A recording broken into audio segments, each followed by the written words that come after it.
Greetings, YouTube. Remarkable Republican here to bring you the truth with truth-flavored bias. And despite the long-standing fanfare of fans across the world, the fact remains that the Star Wars original trilogy sucks and is in fact inferior to the prequels. During this presentation, I will give you 10 general reasons why the Star Wars original trilogy sucks, and by extension why Episode 7, which is the true heir of the original trilogy, will also most likely suck ass.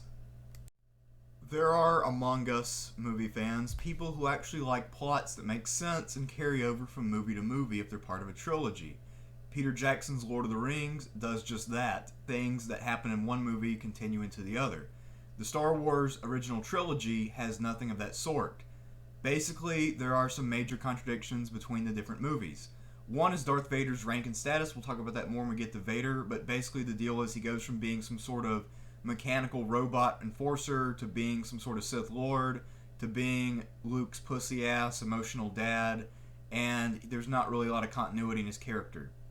Also, we know that the Death Star was designed back during the Old Republic, but for whatever reason it took 20 years to half build it. That's not very impressive, and given the resources of the Empire and technology, it doesn't seem like it should take that long. Also, the Empire's hierarchy is in constant flux. It's not really clear who's in charge of what. See again, Darth Vader. And then Luke and Leia, of course, made out in the first movie, but later we learned that they're supposed to be brother and sister.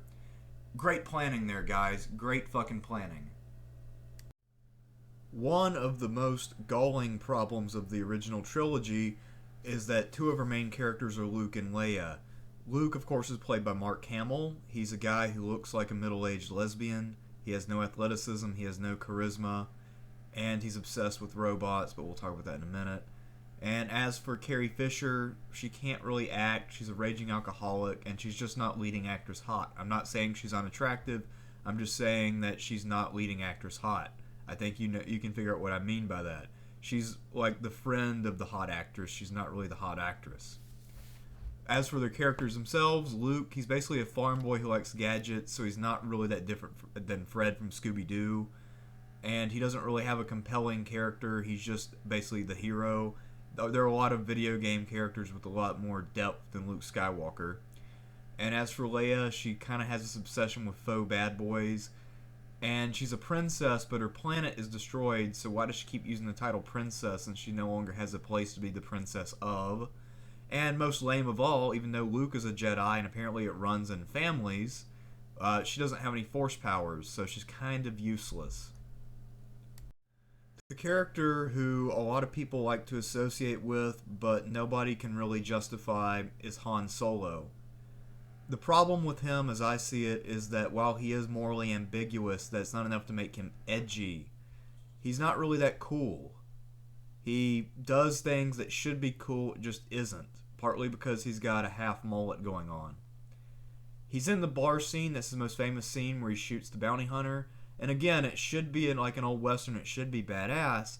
The problem is that scene ends too early and it doesn't go anywhere. We never see any other hunters coming after Han Solo in the middle of battles with the Empire, which would make that scene make sense. But as it is, it's a killing that he commits without any consequences. So it doesn't establish his badassness. Also, he has no real special skills. He can fly, he can shoot, but so can fucking everybody in the Star Wars universe. Even Chewbacca, the walking carpet, can do that. His affiliation is obvious. That's the problem with trying to portray him as a rogue. We always know he's going to be a rebel because the dude is clearly an outlaw from the Empire. He can't join the Empire. When it makes sense, he'd get arrested and executed.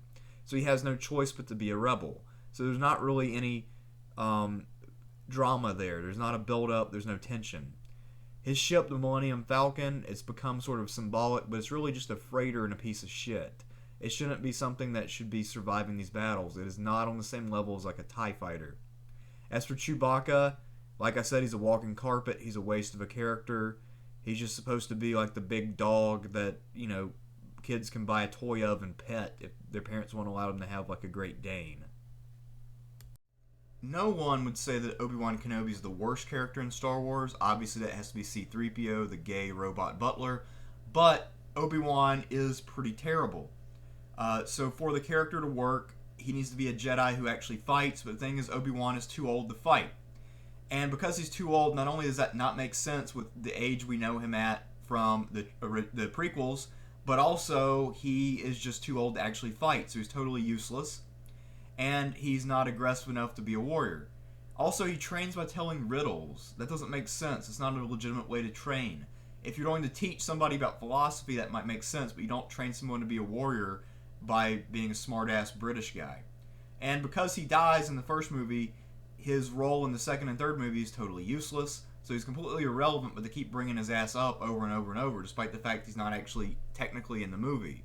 So, again, weird way to write the script, and a waste of a character and waste of time. In the entire history of science fiction, absolutely no villain is more overrated than Darth Vader. First of all, he's basically a ripoff of RoboCop if you think about his actual design, the difference being, of course, he uses a lightsaber rather than a gun. He's also a ripoff of Frankenstein, the idea being that he is, sort of a shell of his former self and just a conglomeration of parts and machines. But in that futuristic era where you can travel at light speed or beyond, why does he not have any mechanical enhancements? Why is he so slow and ponderous? Why isn't he quick? Why doesn't he have jetpacks on him? I don't understand. It makes no sense. Also, why doesn't he have electrically enhanced senses or something? Another problem is not only is his status, does his status become ambiguous in the later movies as to whether he's a good guy or a tragic hero or a badass or what he's supposed to be, but it's also not really clear what race he is. When we see his face, he's like a middle-aged white man, but he sounds like a professional black basketball player. He sounds like a very large black man, but stuck in a middle-aged chubby man's body. It doesn't work. I don't understand what he's supposed to be. Darth Vader is like this massive cluster of contradictions that doesn't go together. It's not a combination that works. It's not interesting. It's just fucking terrible. By and large, I think that most of the original trilogy is just a sign of the fact that George Lucas was a new director who didn't know what he was doing. However, one area where I think that he was outright malignant was in the formation of the Jedi religion. Now, not only is it clearly anti-Christian and the Force must be where you get advice and information from demons, but this is actually a religion that people believe. Now, while the use of a British actor for Obi-Wan is supposed to make us think British people are smart and wise because they have the accent, the truth is these are the same fucking idiots who think that the Jedi religion's a real thing. But it's not.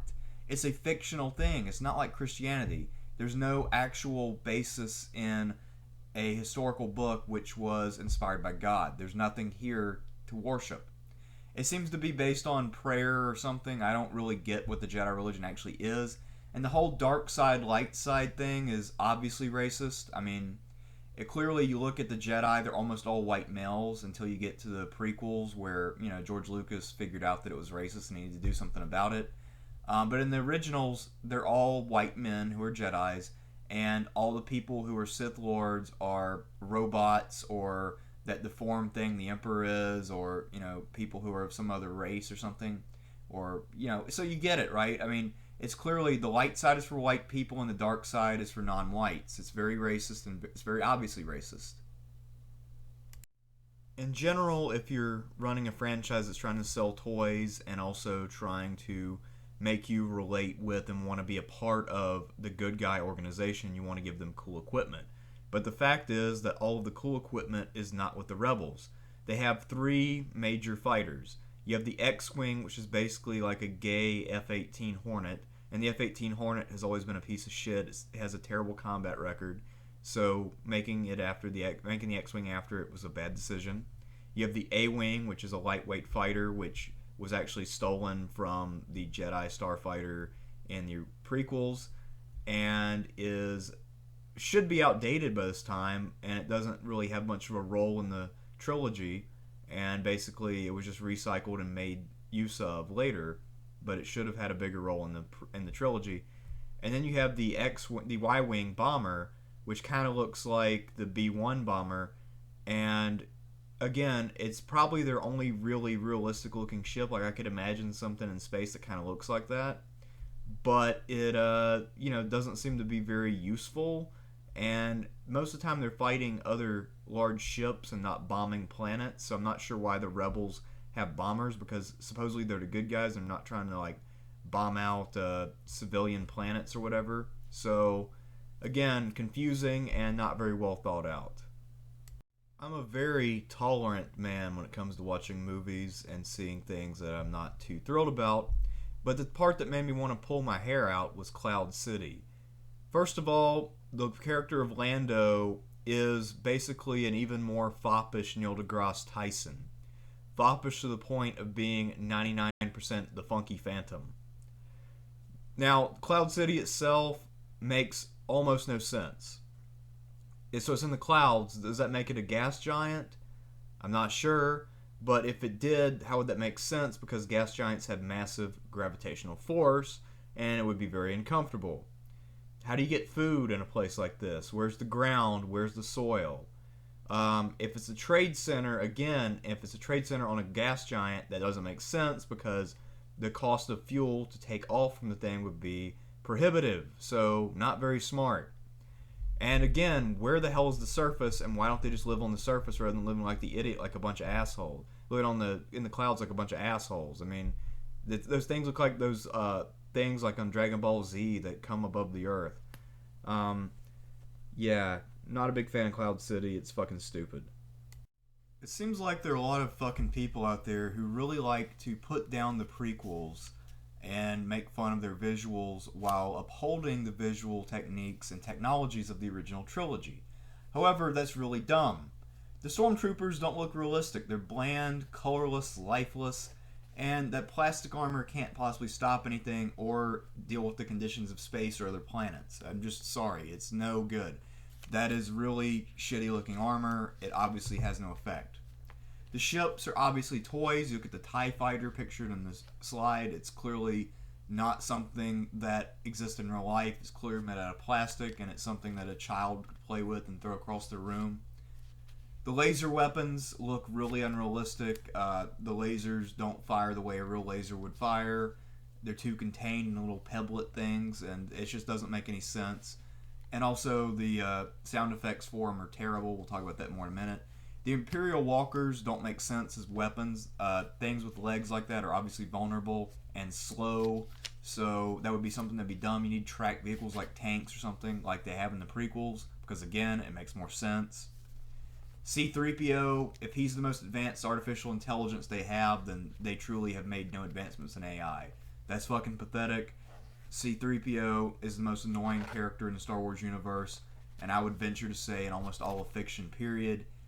If I could eliminate one character from the Star Wars universe, it'd be C-3PO. He is 10 times worse than Jar Jar Binks. I don't give a fuck what anybody says. He really is. He's that much worse. And by and large, the sound effects on this thing could have been done easily on an NES, Nintendo Entertainment System from the mid-1980s. There's nothing that this movie does that the NES couldn't have done and done better. Period. At this point, some of you out there who are still obsessed with defending the honor of George Lucas's original trilogy might just say, but Remarkable Republican, you're being picky. You're making fun of a movie from the 70s and not giving it credit for what it was. Well, that might all be true except for this. It's an epic. It's supposed to be good versus evil, and it totally fails at that because, in fact, the good guys, the rebels, are evil. Okay, Admiral Akbar, the bad guy. I mean, he is the bad guy, but the guy who's supposed to be the rebel admiral or whatever you call it, he is named after an Indian conqueror from the Middle Ages who killed millions of his own people to take over India. So, you're not exactly a good guy. The rebels, when they move into places, force neutrals to fight, or they force loyal subjects to take up arms and get destroyed by the Death Star. They're clearly the aggressor in the conflict. They are not the victims here. They're the ones starting battles and taking over planets and generally on the offensive against the Empire. They're deeply anti-commerce, so they're hurting a lot of neutrals and they're hurting law-abiding citizens. Like Han Solo joins their cause. He's one of their premier guys. And there's a reason. It's because the dude is a space pirate. That's what the rebels are. They're a coalition of criminals fighting against law and order. They're politically correct. You see the different races they join together, and that seems to be their only real agenda so far as I can tell, because they have no real cause. What is it that the Empire does specifically that's angering them? Is it the fact that they have some sort of magic man running the Empire? I doubt it. Is it because they're stormtroopers? I don't know. It has something to do with taxes? Well, we're not told that. We don't know if the Empire's taxing them tyrannically, but it would be kind of hard to tax a bunch of independent planets out in space. So, I don't know. You just got to think about it. What is it the rebels fight for, and how exactly are they the good guys? How are they not the bad guys? They're the fucking aggressors. Anyway, this has been Remarkable Republican, bringing you the truth with a truth-flavored bias. And I know this is going to draw some fucking nerds out of the woodwork to fight me, but that's okay. I'm more than equipped to take on all you dumbasses. So anyway, that's all I got to say right now. So remember, the Star Wars original trilogy sucks. And don't get your little hopes up about Episode 7. It's supposed to draw on these original trilogy movies, and it's probably going to suck just as much, if not more, because it's going to be imitative. That's how you say it, right? Alright, anyway, I'm done. Good night.